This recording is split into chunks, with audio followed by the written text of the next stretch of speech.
নমস্কার বন্ধুরা, আমি সুস্মিতা ক্রিয়েশনে আপনাদের সকলকে স্বাগত জানাই। আজকে আমি আপনাদের সাথে শেয়ার করব মাটন কষার রেসিপি। একবার এইভাবে মাটন কষা বানিয়ে দেখতে পারেন, আশা করছি ভালো লাগবে। চলুন তাহলে রেসিপিটা স্টার্ট করা যাক। প্রথমে একটা কড়াই বসিয়ে দিয়েছি। কড়াইয়ের মধ্যে 2 চামচ ঘি দিয়ে দিচ্ছি আর 4 চামচ সর্ষের তেল দিয়ে দিচ্ছি। তেল গরম হয়ে গেলে কিছু গোটা মশলা ফোড়নে দিয়ে দিতে হবে। দিচ্ছি একটা তেজপাতা, 4টে টুকরো করে রাখা দারুচিনি, 3টে এলাচ, 1 টুকরো জাভিত্রি, একটা শুকনো লঙ্কা আর কিছুটা জিরে। ফোড়নে যতক্ষণ না একটা মিষ্টি গন্ধ বেরোচ্ছে ততক্ষণ ফোড়নটাকে মিডিয়াম ফ্লেমে রেখে নাড়াচাড়া করে নিতে হবে। তারপর এর মধ্যে কেটে রাখা আলুর টুকরোগুলোকে দিয়ে 1 মিনিট নাড়াচাড়া করে নিয়ে এর মধ্যে দিয়ে দিতে হবে 1.5 চামচ পরিমাণে হলুদের গুঁড়ো আর 1 চামচ পরিমাণে লঙ্কার গুঁড়ো। এরপর আলুগুলোকে ভালো করে ভেজে নিচ্ছি। আলুগুলো ভালো করে ভাজা হয়ে গেলে একটা থালার মধ্যে তুলে রেখে দেব। এরপর ওই তেলের মধ্যেই আগে থেকে কেটে রাখা পেঁয়াজ দিয়ে দিচ্ছি।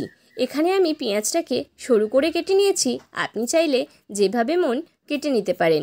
এরপর এর মধ্যে পরিমাণ বুঝে নুন দিয়ে দিচ্ছি। নুনটা দেওয়ার ফলে পেঁয়াজটা তাড়াতাড়ি সেদ্ধ হয়ে যাবে। এরপর পেঁয়াজটাকে ভালো করে ভেজে নিচ্ছি। পেঁয়াজ ভাজা হয়ে গেলে এর মধ্যে আমি কেটে রাখা টমেটো দিয়ে দিচ্ছি।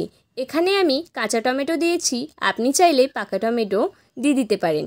এরপর ভালো করে সব কিছুকে ভেজে নিচ্ছি। এরপর এর মধ্যে দিচ্ছি রসুন বাটা। রসুন বাটাটা দিয়ে যেই পাত্রে রসুন বাটাটা ছিল সেই পাত্রের জলটাও আমি এর মধ্যে দিয়ে দিচ্ছি। এরপর সব কিছুকে ভালো করে কষিয়ে নিচ্ছি। এরপর এর মধ্যে দিচ্ছি আদা বাটা। আদা বাটা দিয়ে আবারও ভালো করে কষিয়ে নিচ্ছি। এরপর এর মধ্যে দিয়ে দেব একটা জায়ফল থেকে অল্প করে কুড়ে নেওয়া জায়ফল আর 1.5 চামচ মতন জিরের গুঁড়ো। জায়ফলটা যেন কোনোভাবেই বেশি না হয় সেই দিকে খেয়াল রাখতে হবে। এরপর সব কিছুকে ভালো করে কষিয়ে নিচ্ছি। কিছুক্ষণ ঢাকনা দিয়েও কষিয়ে নিচ্ছি।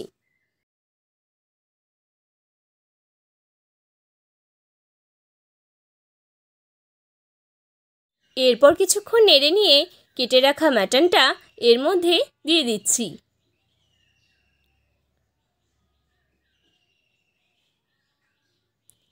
এরপর সব কিছুকে আবারও ভালো করে কষিয়ে নিচ্ছি। মাটনটা দেওয়ার পর আমি 15 মিনিট এইভাবেই কষিয়ে নেব। কিছুক্ষণ ঢাকনা দিয়ে করে নিচ্ছি, আবার ঢাকনা খুলে ভালো করে নাড়া দিয়ে আবারও ঢাকনা দিয়ে করে নিচ্ছি।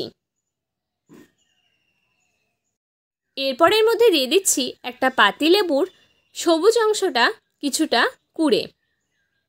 একদম অল্প পরিমাণে দিয়ে দেবেন আর খেয়াল রাখবেন যাতে কোনোভাবেই সাদা অংশ পড়ে না যায়। এরপরের মধ্যে সামান্য জল দিয়ে আবারও কিছুক্ষণের জন্য ঢাকনা দিয়ে করে নিচ্ছি।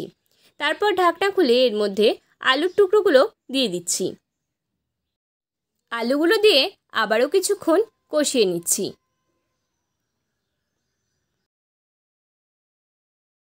এরপর 5 মিনিট মতন ঢাকনা দিয়েও করে নিচ্ছি।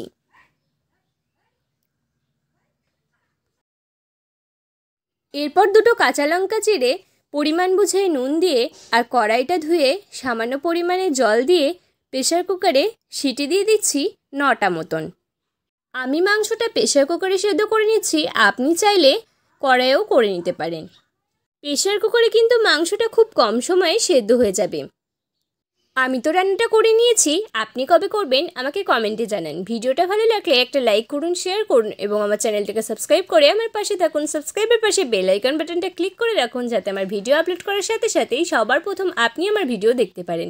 নমস্কার, ভালো থাকবেন, সুস্থ থাকবেন আর সবসময় আমার সাথে থাকবেন।